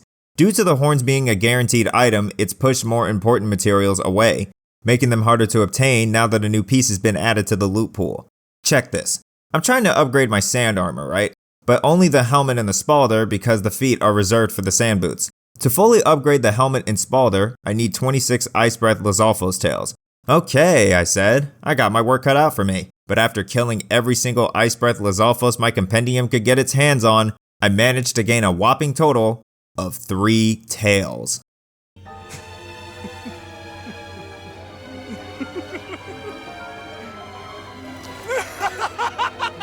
I traveled across both the Gerudo Highlands and the Heber Mountains, killing whatever Lizalfos was in my crosshairs. I only needed 10 Lizalfos horns for a max upgrade, and I had way more than I bargained for in no time. I know they wanted to give you a surplus because they're basically your weapons now, but there's no way that they thought that anyone was going to use these for long at only 15 damage. The lack of Lizalfos tails compared to Breath of the Wild is so random to me. Why would you nerf the drops of the tails specifically, and why so potently? This goes for guts as well. You need both Hinox guts and Lionel guts to max out the Fierce Deity armor. This is the only armor set that I maxed out because I used it the most, as you can see throughout the gameplay I've shown. Luckily, it wasn't as bad as the tails because I didn't need 26, but it was still difficult despite the smaller number. And it didn't help that the black and blue Hinoxes and the white and silver Lionels were the only variants that had good guts drops. There's not that many across Hyrule, so I would have to wait for the Blood Moon to rise so that I could fight them again. The material pool in this game is scuffed, but no need to worry, it gets worse. Every player knows that the only way to upgrade your armor is by unlocking the Great Fairies. In Breath of the Wild, you do this by finding them and handing them a specific amount of rupees, rising exponentially with each fairy you unlock. I don't know why it jumps from 1k to 10k, but whatever. After that, you're free to upgrade whatever armor you want as long as you have the materials and stamina. Tears wanted to be different. Finding the Great Fairies was pretty cool because in order to get them out of their shell, you would have to get a band back together as each member plays a special instrument that each Great Fairy wanted to hear. I particularly liked the flute player's mission the most. The song he played to bring out the sunset fireflies comboed with the child's reaction to how close it is to the glowing tree in her dream gave me a bit of a lump in my throat. It's kinda sweet. Makes the boring collection part of the quest worth it. Once you reunite the band and unlock all of the Great Fairies, they play a rendition of Epina's song and it's really, really good.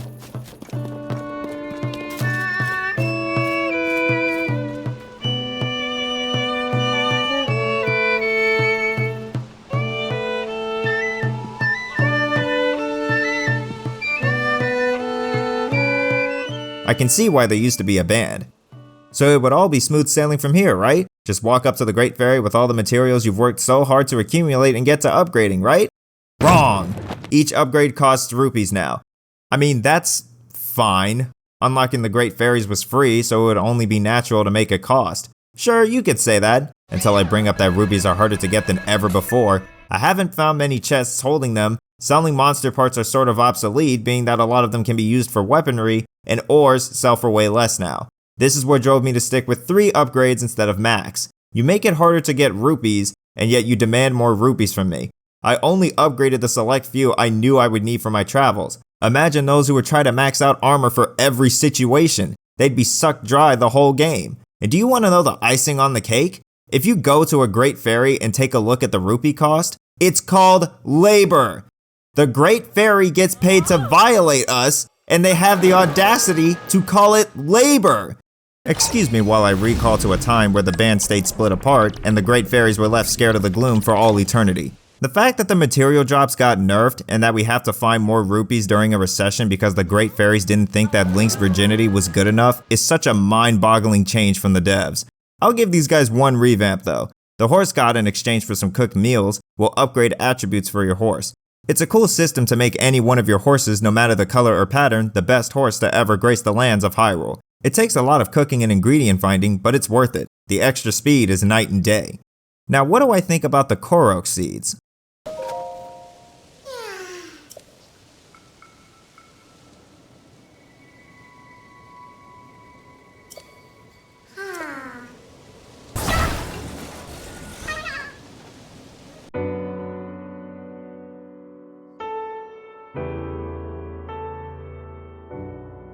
I like that I can finally change my glider fabric. This was an addition I never wanted, but also never knew that I needed. I like the new hums that Link does while he's cooking as well.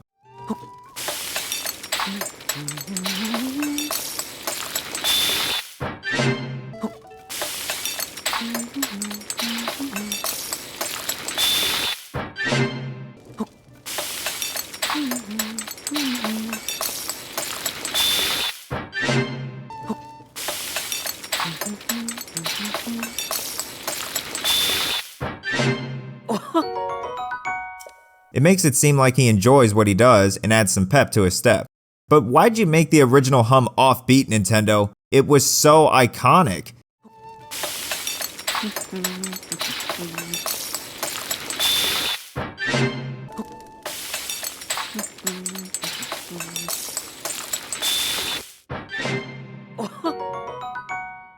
Same with the hearts regenerating when Link pats his stomach after a home-cooked meal.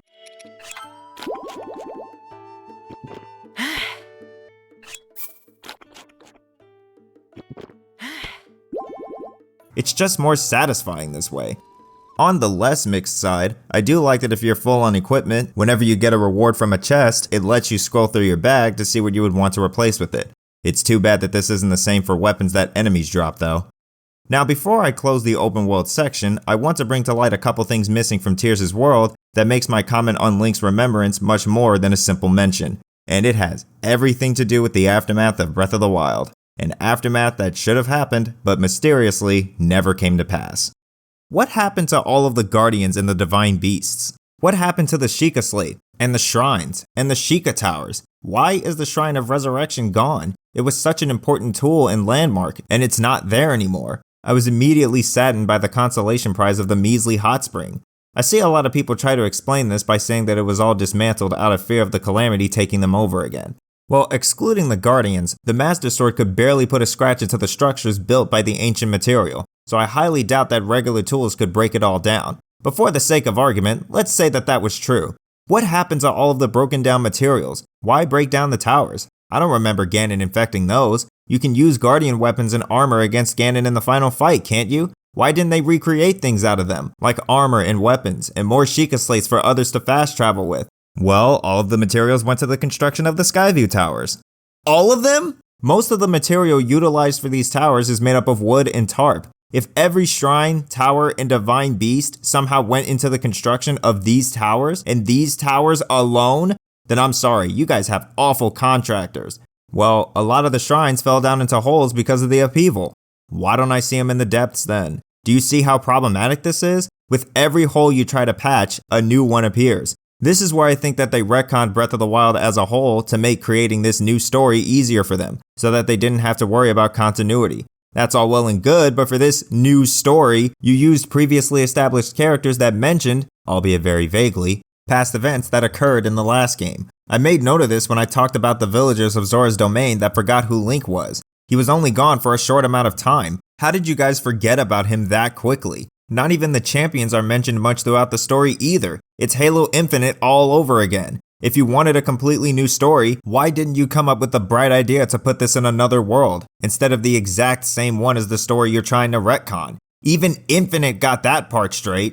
They middle grounded again with continuity and continuity. You can't cherry pick when it comes to whatever makes logical sense within the constraints of the storyline. If A caused B and C was supposed to be the aftermath, then you can't just have your characters barely mention B and then toss A and C out like they didn't matter. Cause and effect is important because if anything can be changed or taken away at a moment's notice, why should you care about what happens if there's no consequences or ripple effect? There's an easy answer for that. You shouldn't. I mentioned this before in my Halo review. I can't stress this enough. If you are faced with the decision to retcon key events from your past project in order for your sequel story to stand up, you have to either continue off of what you've made previously or start over completely. You cannot do both. It hasn't worked out and it never will. Just ask Disney.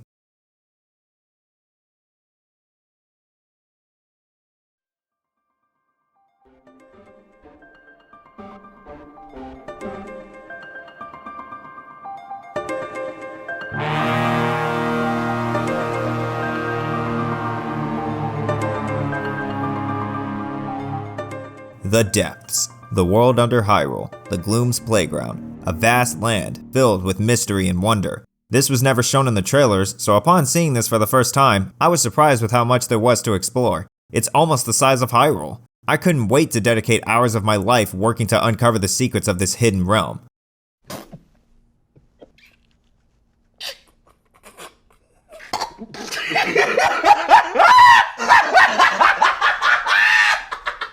The Depths have more ground to cover than the Sky Islands, but somehow they're just as barren. For the first couple of hours you're filled with fear. The whole place is pitch black and riddled with enemies, with only bright bloom seeds to light the way. Your main purpose is to come down here to extract Zonai and find abandoned mines to buy materials called crystallized charges in order to expand your battery. Once you locate the great abandoned central mine and unlock the ability to use Autobuild, you'll find out that these mines are under the rule of Master Kaga, which triggers the side adventure I've already went over previously. You mostly chase him around mine to mine, beating him in a bunch of mini boss fights that revolve around his usage of the Zonai devices. And as a result, you can get both blueprints and more opportunities to buy extra charges. Lastly, you then take what you've purchased to get processed by a forge construct, so that the charges you've collected can get funneled into your battery. And once you do that, there's not much of a reason to return. You fight the same overworld type enemies, except they're infected by the gloom, so when they damage you, they lock your hearts.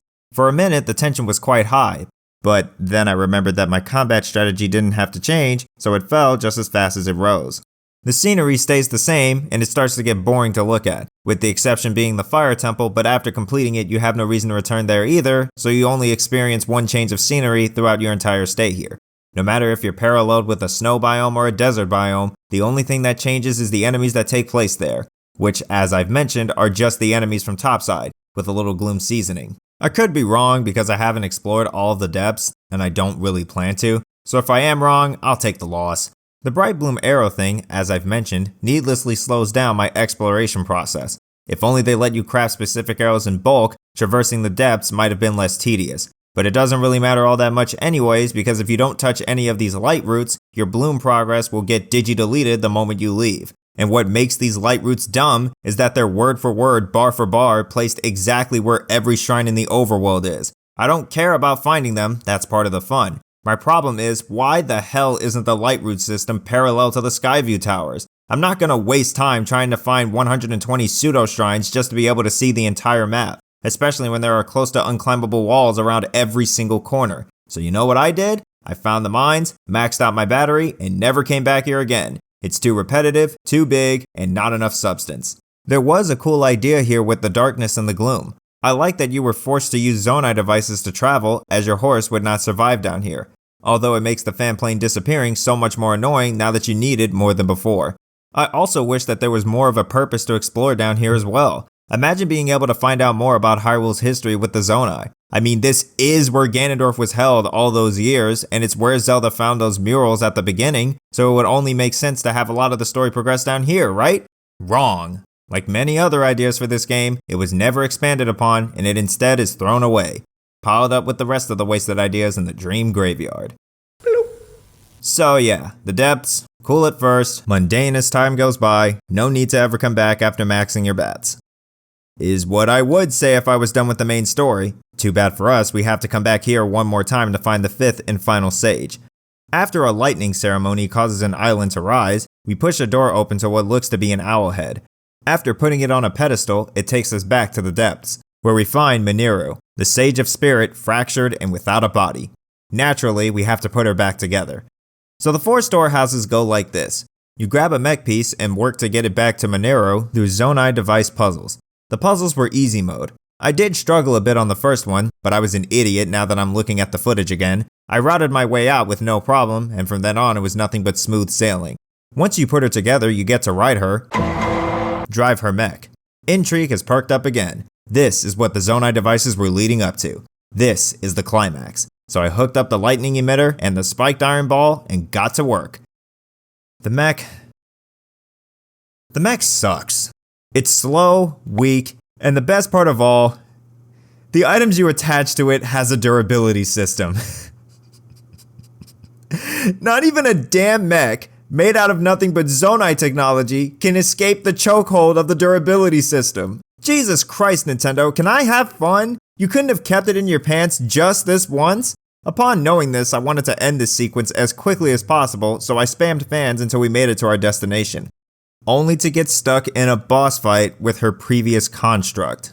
All I have to say about this fight is that you just mash buttons and it all boils down to a big crock of shit. After beating the boss, we get a cutscene talking about the events leading up to the Imprisoning War. But it's different this time, and instead of still images, it's an actual cutscene, and it's badass as hell, especially this part.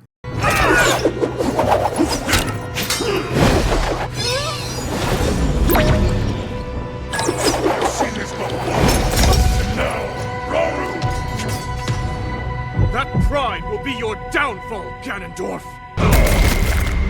What? Rauru and the Ancestors working as a team? A coordinated attack as a distraction for Raru's ultimate sacrifice? Where was this all game? We're at the last 10% and you pull this out of your hat now? With Mineru now joined with us on our adventure, it's time for the final fight against Ganondorf. For reals this time. We leap into the depths. We dodge and duck his soldiers. Our sage system is taken away.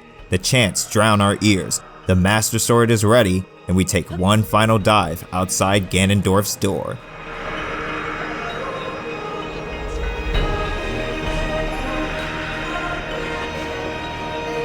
Where has this been the entire game? His army guards the one thing standing between us and victory. Another great but hollow sage moment commences, and the fight for Hyrule begins.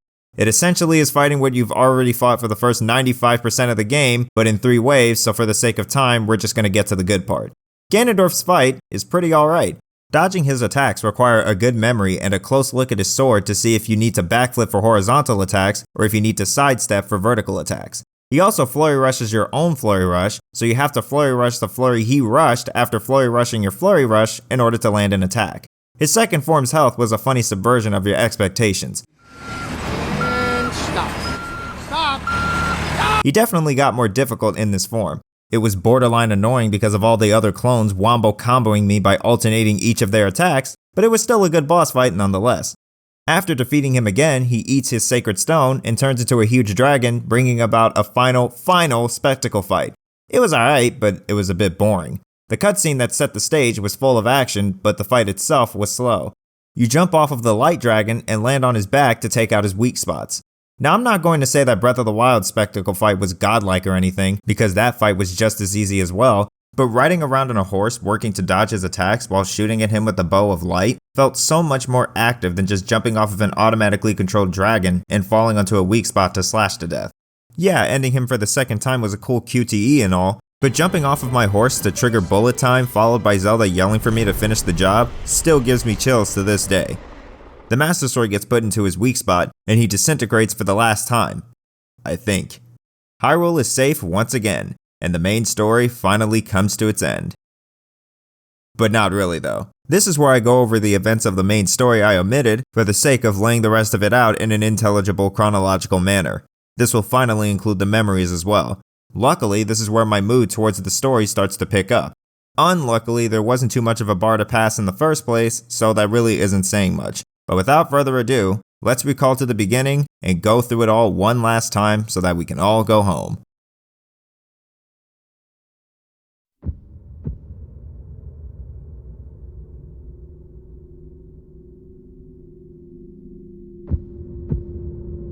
The story starts off strong. As Link and Zelda start searching through an abandoned cavern beneath Hyrule, Zelda brings up how far they've been descending, pondering about what could possibly warrant such deep underground pathways as the cutscene flows seamlessly into gameplay.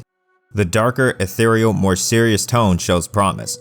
Once Zelda stops, she comments on the gloom affecting and sickening previous investigators, but mentions that it hasn't affected themselves.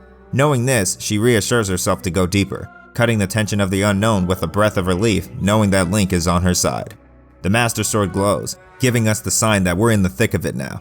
Or that would be the case until Zelda explicitly tells us so. Subtlety, guys. I know children are playing this game, but I promise you that they understand what happens when the Master Sword glows. You got the creepy atmosphere going. Don't burst that bubble with pointless interruptions such as this. Also, for some reason after this point, they stopped with the cutscene transitions and went straight back to NPC text. This is where my immersion started to crack at the seams. She tells us that these ruins are from an ancient civilization called the Endless. Nah, I'm just messing with you. The Zonai. She further notes that they possessed godlike powers and held a prosperous civilization in the sky. The fact that we're only just now finding out about something this important to the history of Hyrule with no mention of it in Breath of the Wild is odd. Regardless, let's move on. We take out some keys and stumble upon some murals telling stories of a war between allied tribes and the Demon King dating back many years before Hyrule. As she's putting together the pieces of the puzzle, the music starts to strengthen. The Zonai and the Hylians join together to establish the Kingdom of Hyrule, but the Demon King is shown to be taking something away from it. The murals are retelling the Imprisoning War and the events that led up to it. The music crescendos on Zelda's excitement for this newfound discovery. After taking a couple of pictures, the descent continues. The music rises back up the farther downwards we go, before coming to a halt as we approach a dead body held by a white hand. The hand breaks off, animating the dead body, which then unleashes a storm of gloom at Zelda. Link comes to her aid, but pays the price. The gloom returns for another attack, and Link looks to repel it again, but the Master Sword shatters. Now you've pulled me back in. The sword that once was the answer to all evil has been defeated by evil itself. The strength of our foe has been established, and he's not unaware of it. Unimpressed with our attempt at protecting Zelda, he begins his upheaval. Zelda is caught in the debris, and in desperation, Link reaches with his withered hand, only to fail and to be caught by the hand from before. Hyrule Castle is lifted into the air, while the ruins from the sky fall to the ground. Okay, I'm sold. Aside from some immersion breakers, this intro was incredible. The transitions, the tension, the tone, the Master Sword shattering, showcasing just how powerful the enemy is. This new adventure is off to a great start. I couldn't wait to see how it all unfolded. And telling by the open world segment, it did not live up to my expectations. First off, the cutscenes got less frequent, which is something that I wish they didn't do, because I felt that a lot of this story could have been told through cutscenes. The voiceless text takes me out of the story completely, and it kept pushing me to want to go back to the cutscenes of the intro. Yes, there are many examples of games, past and present, even in the Zelda franchise itself, telling a story very well through voiceless text.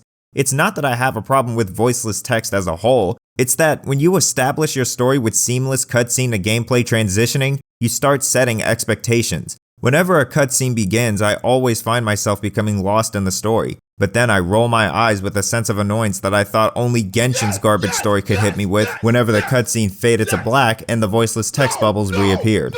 It's such a letdown to see so much personality, only to have to look at crucial characters grunt and wave their arms exactly like every other NPC does across Hyrule. If they started with the voiceless text, I wouldn't be having an issue with it. But since they started off so strong, the rest of the story gets kicked back down by yet another reminder of what could have been. The only reason I can think of when it comes to the text being used over animated cutscenes is that maybe it would be a bit difficult to carry a full story with cutscenes when your main character has no voice. Even though they did it with all of Age of Calamity, even then, why not have voice acting for the text?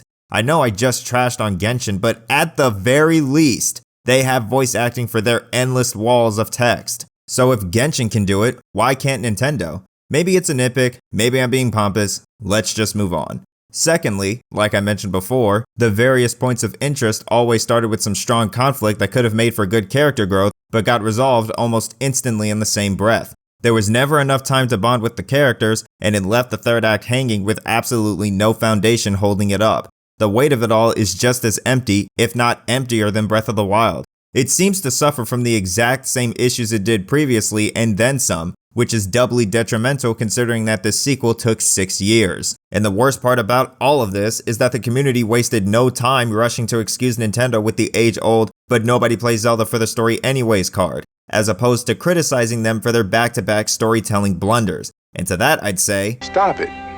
Get some help. Ocarina of Time, Majora's Mask, Link's Awakening. These are some great examples of Zelda's potential for good storytelling. If all of these games were nothing but gameplay, I can assure you, they would not be held to the caliber that they are now. Who can forget seeing that dream at the beginning, and then experiencing it in real time, the sad end of the Great Deku Tree, seeing Hyrule infested with Redeads and getting revenge for their lost future. What about the end of the 3-day cycle, seeing the Clock Town celebrate their last hours on Earth, pulling at you to want to save these people from a death they don't deserve. This is even more potent if you've played through the Anju and Kaife quest. What about the somber ending for Link's Awakening, the constant hinting at the twists and turns? Now, strip all of that away. What do you have left? Go to this tree, fight the monsters, go to these places, solve these puzzles, learn songs and go forward in time, go to more places, learn songs and beat this big guy. Congrats, you've won. Go to these places, help these people you don't know, stop this guy. Congrats, you've won. Go to these places, help these people you don't know, stop this guy. Congrats, you've won. If we were to boil Zelda down to its most basic levels, you're just going around fighting some monsters while solving some puzzles to stop some big guy at the end. It might as well be a yearly puzzle quest franchise made by EA. The context brought to us by the game's story is what separates these entries from one another. The story is a huge part of what sets this franchise apart from the others. No other video game world has a Ganondorf, or a Great Deku Tree, or a Midna, or Clock Town. The world of Zelda has been wacky, colorful, mature, serious, exploding with light, and shrouded with darkness. It's what carried it into the masterpiece slot so many times throughout the years. It's why so many people remember it for the legendary saga that it is, and I'm getting sick of it being tossed away simply for the sake of trying to push what was never true to keep a sacred cow safe from criticism. To say that nobody plays Zelda for the story is to say that nobody plays Zelda for the Zelda.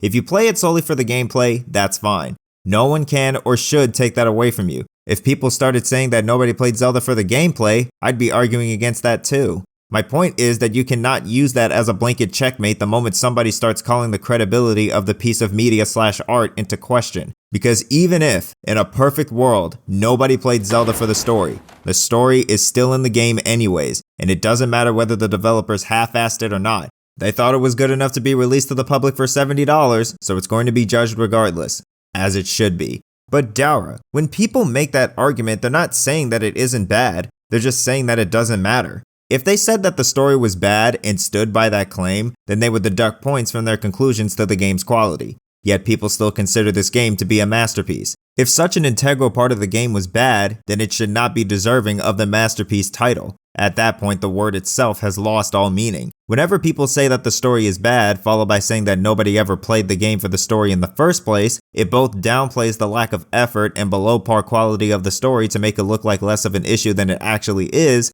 and it banks on the idea that the developers know for sure that their community never played the game for the story. Yet knowing this, they still implement it with little to no effort at all. For some reason. So let me try to level with you here. Say the developers do know this. Why would they still put out a story? If the developers knew that most of the community played Zelda solely for the gameplay, and that there's only a small few who play it for the story, why would they take time out of their already busy schedule to work on a story if putting all of their hours into what the majority of the fanbase wants the most would make more sense? Oh wait, it's because they've done it before and it worked out for them on multiple occasions? Because a lot of people in the Zelda community do play it for the story as much as they do the gameplay? Oh shit, my bad then. This is why the argument falters. Nintendo wouldn't have tried as hard as they did, if not at all, to make a good story in the past if only a small few in the community were looking for it. That would waste a huge amount of both time and money on resources going into things that only a small few would ever bother to notice. I don't know about you guys, but that doesn't sound like a good business decision to me. Please stop using this argument. Tears' story is full of wasted potential, and Nintendo does not deserve to get away with it simply because the gameplay is god tier, given that Nintendo has done great with both aspects in the past. We're not even lowering our standards anymore, we're just abolishing the idea of bare minimums now. Lucky for us, I saved the minimally bare for last. The memories. This is the best Tears' story has to offer. I was so much more invested in Zelda's part of the story than I ever was with Link's, even though his part had all of the gameplay. It got to the point to where I wish we got the chance to play as Zelda during that time, and I'm going to go through every single one of them so that I can finally put a close to this fractured book. Let us begin. We turn to Zelda moments after the events of Ganondorf's upheaval. Rauru and his wife Sonia startled her, but they reassure her, letting her know that they mean no harm. They ask for her name, and she tells them that she's the daughter of King Rome of Hyrule. They're slightly confused, as they claim that they themselves founded Hyrule. It all starts to click in Zelda's mind. She traveled back to the time of the Imprisoning War via the secret stone that fell from Raru's hand. Sonia knew this from the get-go, as she felt both her and Raru's power inside her. Zelda starts to explain that she needs to get back to her time, but she's troubled with not knowing how. As she is explaining, Sonia pushes Rauru to be more helpful in the comforting sense. This grabbed a chuckle out of me, especially when you see him put his hand on the area she hit. Sonia offers to bring Zelda back to the castle so that they can sort things out under the identity of their distant relative. Zelda's reluctant, but Sonia insists. Rauru adds that Minero knows more about the Zonai than anyone else, and that she may be able to help with Zelda's problem. She accepts and hands Minero the Porapad to analyze and research. Rauru asks if there's a way to return Zelda back home. Minero brings up that the secret stone is what brought her here, and that it can amplify the power of the beholder. Minero's spirit, Rauru's light, and Sonia's time. However, it only amplifies it. If you can't control it, then it's of no use. But Minero brings about a forbidden act called draconification. To be blunt, you pop the stone like it's a Flintstone vitamin, and you become a dragon blessed with immortality. The trade-off is that you lose both your heart and mind.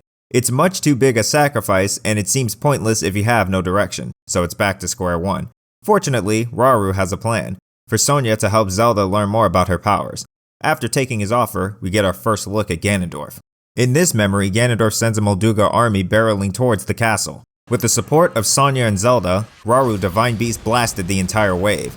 Ganondorf looks at this failed attempt and switches tactics from brute force to manipulation. Upon visiting the kingdom, he requests that Rauru protects him in exchange for his services. Rauru accepts his request, and Ganondorf notes that it's a shame that outside of Rauru and his sister, the Zonai don't walk the earth anymore. Rauru replies, saying that Hyrule's peace will endure generations to come, and that he looks forward to Ganon's endeavors. Zelda is uneasy about him, but Rauru is well aware of his evil intentions, which is why he wants him close so that he can keep an eye on him. After these events, Sonia sees that Zelda is distracted, and wants to know if she's okay. Zelda apologizes, replying that she's lost in thought, looking for ways to utilize her power. Sonia takes this as an opportunity to give her a lesson. Her tip is to think of it like drawing out an object's memory, ask it where it was, how it arrived, and then bring it back to its original moment in time. She then cites that mastering it is the key to getting home, but she senses that Zelda doesn't want to return home as quickly as she's letting on. She also wants to help the Zonai here as well. Rauru laughs, knowing about Sonia's grade A deducing all too well. Sonia appreciates the concern, but she wants Zelda to focus on getting home, as she also has the power to dispel evil, and she should use that to protect her own era and Link's state of mind.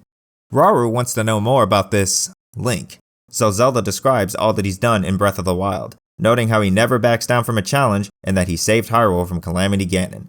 Now that they've heard enough, they finish up by telling her that they would be delighted to meet him in person. Later that day, Zelda told Sonia that she would like to speak with her in private, but aw shit! She's a fake and attempts to assassinate Sonia with a dagger. Sonia is way past cool, so she stops it in midair, but psych! Zelda has gotten a hold of how to use her powers and planned ahead of time for this attack.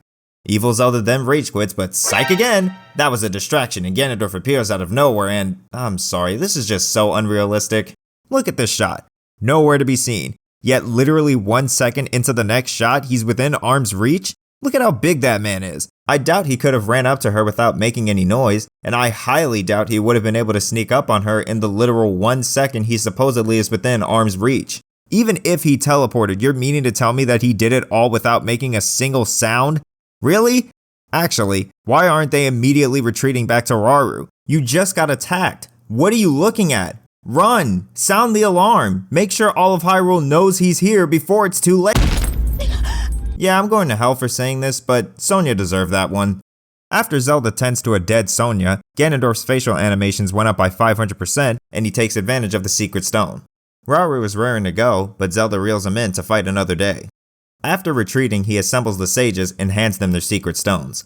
When Zelda catches him alone, she tells him about Ganon's inevitable return years later, and that no matter how hard they try, he cannot be defeated. Rauru acknowledges his fate, blaming himself for Ganon's rise to power. This is his way of both protecting his kingdom and making up for his mistake. After the big fight where Rauru holds Ganon, we finally catch up to the events that started the main story. The Master Sword's disappearance is making sense now. If you've cleared the Great Deku Tree of the Gloom, you'll get the first memory, which is a description of how the Master Sword revives its power after being depleted. And they really lay it on thick with the constant haymakers telling you, hey, this is how the Master Sword recharges. Remember this. Keep this close in mind. Write it down. Not only that, but they replay Minero's description of draconification as if we didn't get the memo. Again, guys, I get that kids are playing this game, but I promise you, they don't need their hand held while being handcuffed to you the entire story. Any child past the age of 10 can grasp the concept of subtlety. That's how Pixar got famous. Let the kids find things out on their own. It's much more rewarding that way. She brings the idea to Mineru, and she vehemently repels it. But Zelda is sure that this is why she was sent here. Knowing that there's no changing her mind, Mineru grants her support in spirit. Get it? Everyone, boo this nigga! Brother, this guy stinks! After a flashback sequence boasting the subtlety of a jackhammer in a library, Zelda begins the draconification process.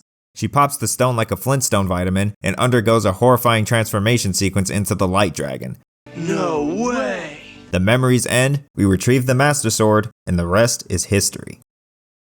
So, what did I think of the memories?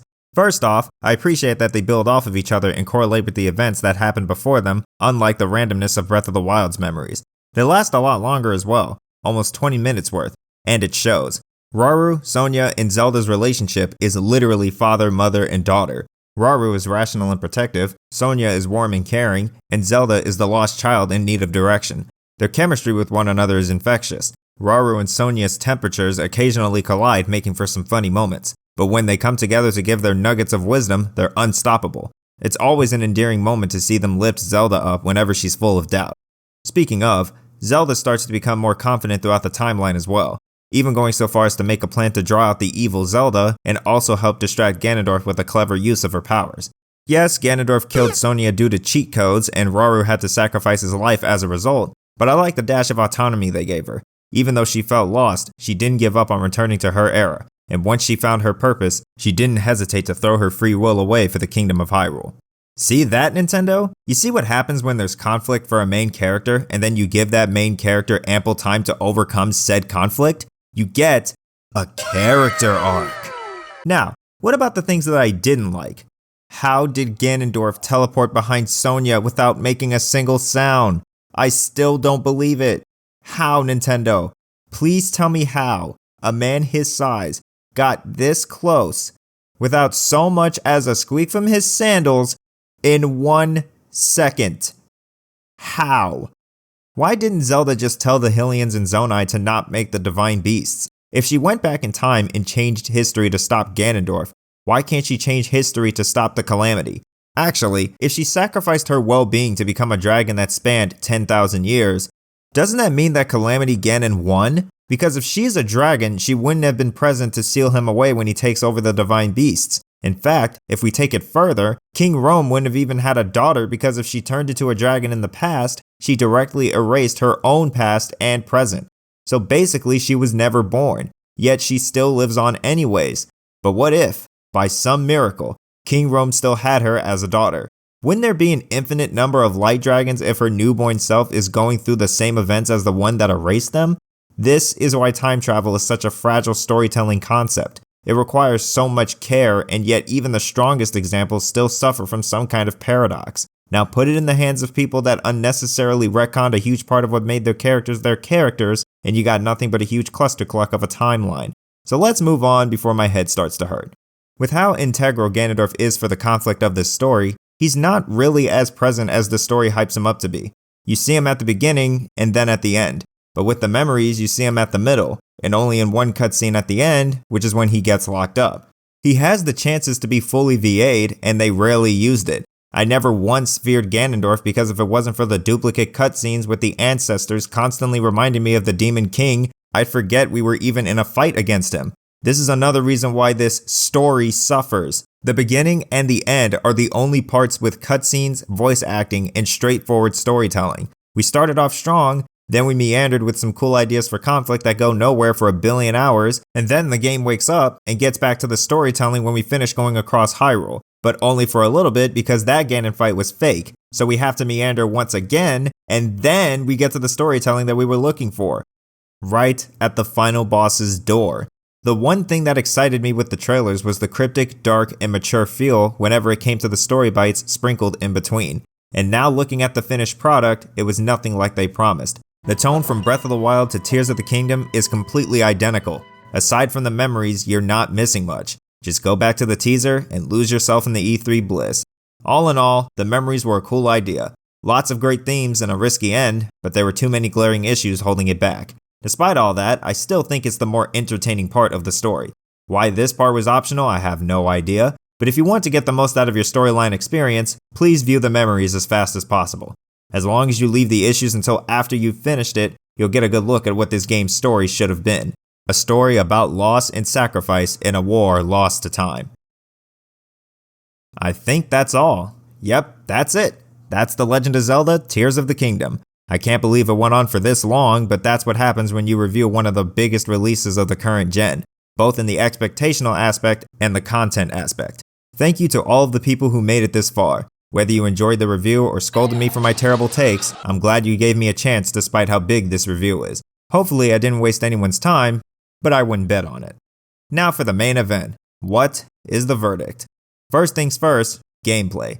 While the combat is lacking, the buddy system is a clunky mess, the weapon pool is still monotonous, and the rune system is still working out some kinks at times, the gameplay still shines through, utilizing the sandbox to its fullest potential, with the new Ultrahand system among many other ways to bring whatever crazy ideas and intrusive thoughts you have into reality.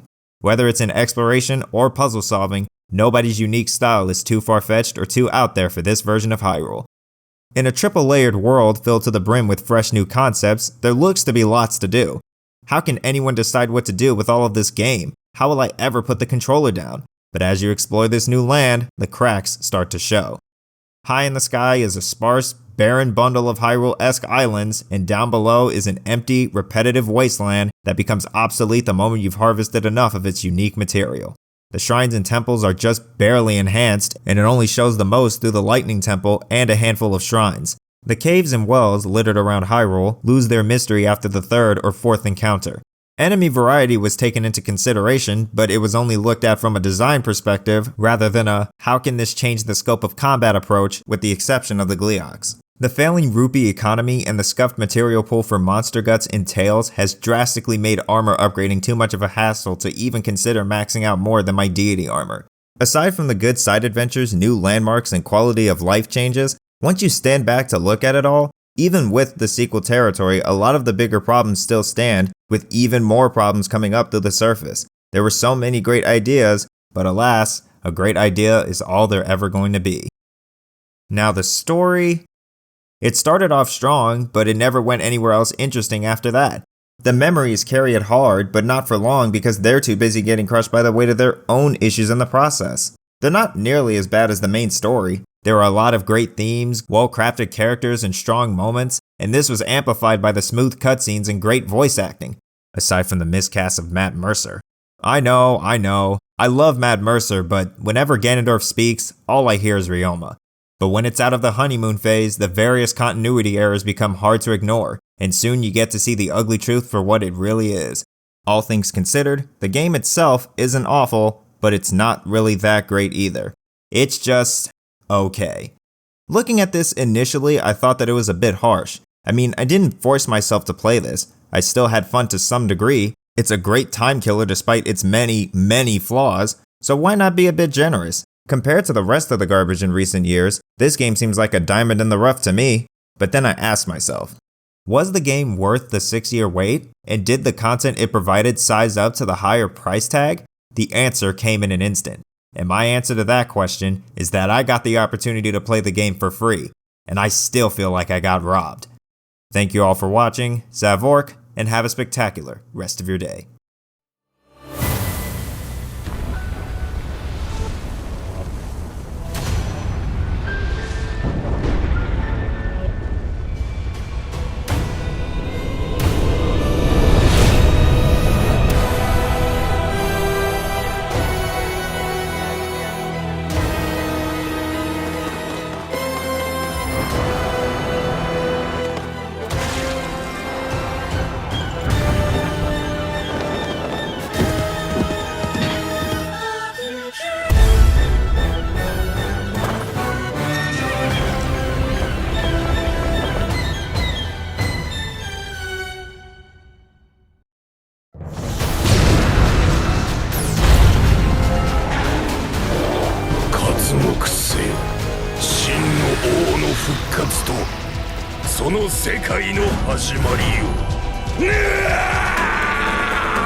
しかし、そなたは一人ではない。あなたは最後の希望。